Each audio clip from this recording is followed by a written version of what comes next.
Question: on what occasion John the Baptist was beheaded? Another question: what occasion the baker of Pharaoh of Egypt was beheaded? Hello everyone, welcome once again to LV Amor Cares, and this is your friend Lou Amor. So in Ecclesiastes 7:1 we read, a good name is better than precious ointment, and the day of death than the day of one's birth. So ato ka na karong tukion, o ngano ka na nga ang birthday celebration sa Biblia dili maayo paminawon, no? Mao man gani kana nga dunay ubang mga pundok nga dili gayud mag-celebrate og birthday because mao kini ang ilang nabasa sa Biblia. So ang bahin ni John the Baptist, it is recorded in Matthew 14 and Mark 6. In Matthew 14:6, gaingon diha nga si John the Baptist was beheaded during sa birthday celebration ni King Herod, no? Nahitabo ka to because nasuko si King Herod kang John the Baptist because giingnan siya nga dili maayo ka na imong gibuhat nga ang asawa sa imong igsuon imong gihimong kirida, no? Ato lang inong kirida karon dili kaayo vulgar paminawon. So tungod siya kasuko, iyang gi-imprison si John the Baptist. And kaning anak ni Herodias, ang asawa sa iyang igsuon, misayaw, no, diha sa iyang atubangan, and then na-please kayo siya. So tungod siyang kay muot sa mao nga bata, batanon nga damsel, iyang giingnan nga unsa may imong pangayoon sa akong birthday. So miingon ang batanon nga hingadto siya siyang mama, nangutan na siya nga, unsa may akong pangayoon nga, ingon man ang si King Herod nga, unsa ko yung akong gusto sa iyang birthday. So maingon ang mama nga, si Herodias nga, ingna nga gusto kang mangayo sa ulo ni John the Baptist, no? So mo kadto giingnan, hingbalik siya, iyang giingnan si King Herod nga, ang ulo ni John the Baptist mo'y akong pangayoon sa imong birthday.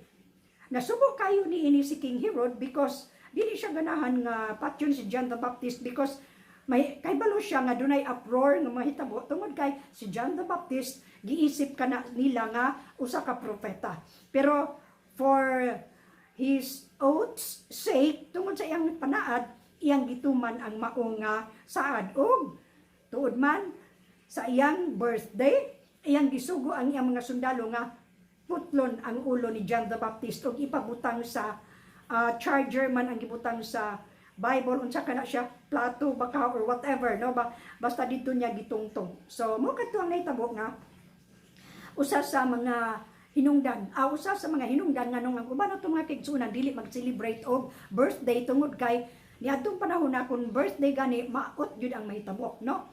So mao kadto siya ang usa sa incident, no, bahin og birthday nga naa na sulat sa Biblia.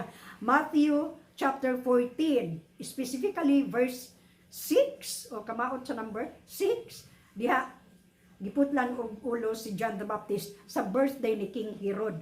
Og sa Lucas 6 usab verse 21, mao po na siya. So tanaw ang mga number 6.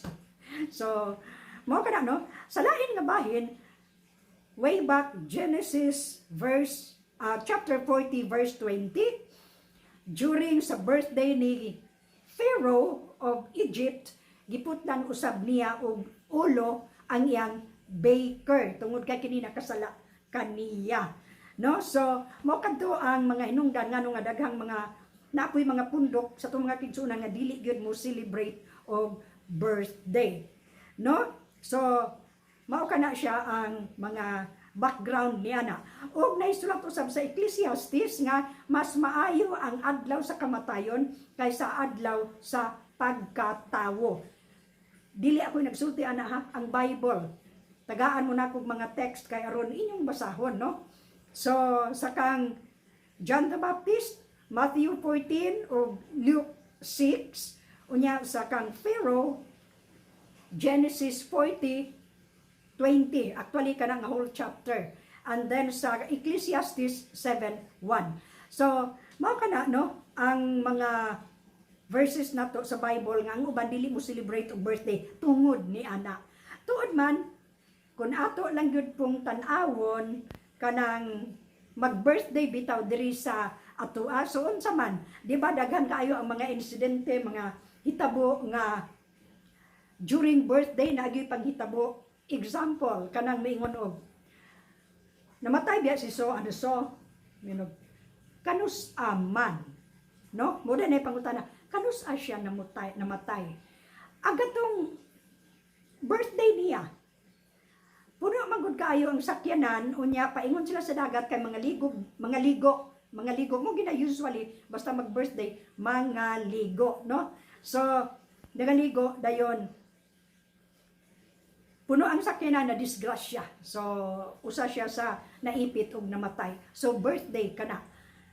Mao kana nga ang uban dili gyud anang birthday mo celebrate, no? Labi na og maglakaw-lakaw, no? Tungod ni anak.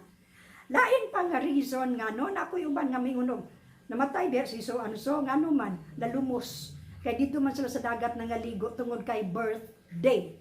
Kana, og observant lang kita sa atong palibot, mao kanay mahitabo, no? Basta mga birthday, daghang mga incident nga mahitabo ni anak tungod kay ga-celebrate og birthday. Well, I am not saying nga maot ka na mag-celebrate og birthday, pero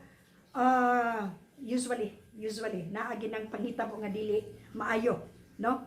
So naay mga do na gani koy cousin nga siya sa amo ga wala mi birthday ko ngano man siya agi anak kana naa sa Bible si John the Baptist giputlag liog birthday ni King Herod. Ang baker ni Pharaoh giputlan og liog birthday ni Pharaoh. So munang dili mi anak nya naapod sa Ecclesiastes gaingon nga mas maayo ang adlaw sa kamatayon kaysa adlaw sa pagkatawo. So mo kanay atong hisgutan pod karon, no? Mobalhin sa ako kay murag dunay mag-ayo dire, no?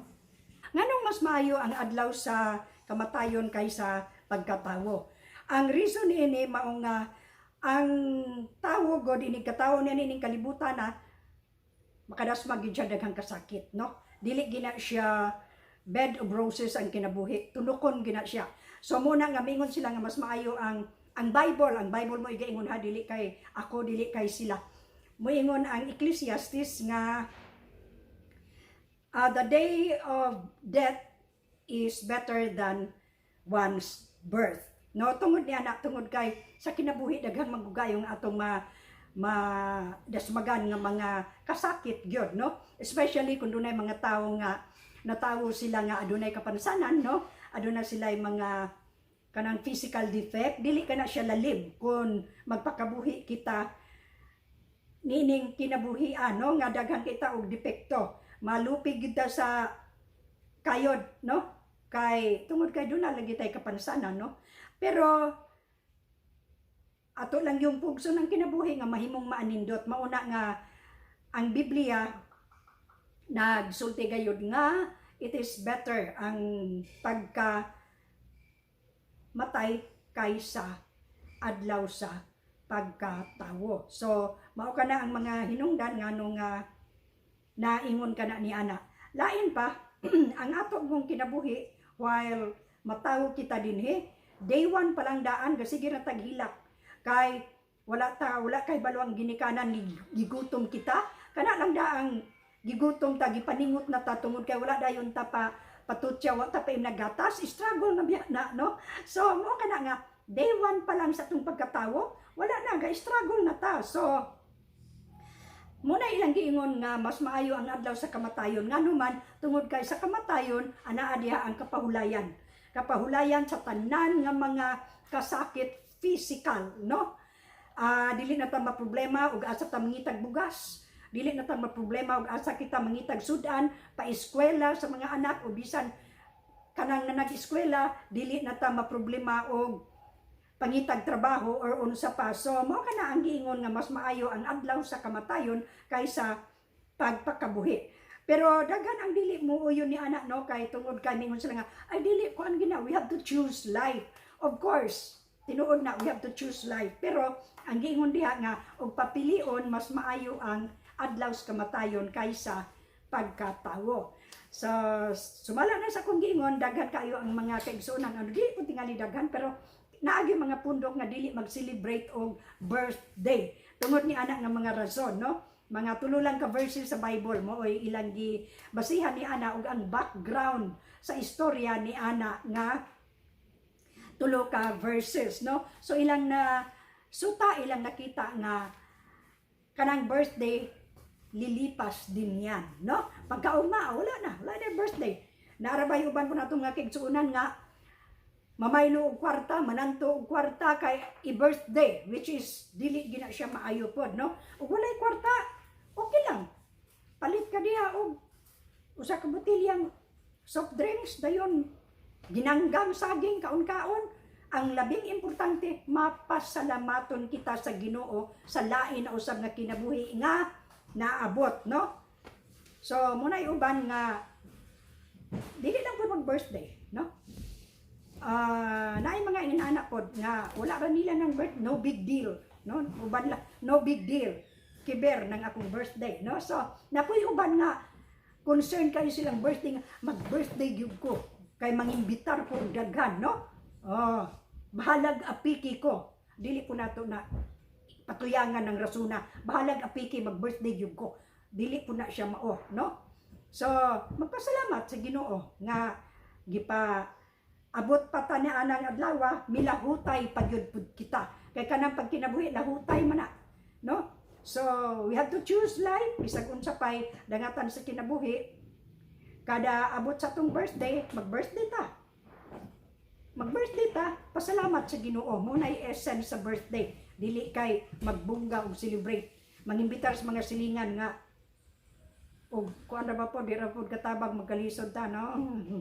So, ingon ni ana, mao kadto ang ato ang verses sa birthday ni King Herod nga yang giputlan og yang giputlag ulo si John the Baptist. Birthday ni Pharaoh nga iya pong giputlan ang iyang baker, iyang giputlag ulo ang iyang baker kay nasuko siya. So gipaabot gid nila silang birthday aron ang ilang birthday mahimong kuan kaayo well celebrated, no? So nilad pod beheading is not fun.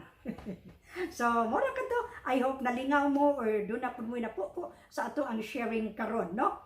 So ang title sa atong sharing karon mo kadto, and the day of death is better than one's birth.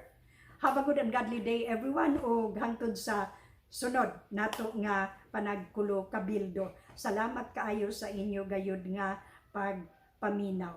Bye bye.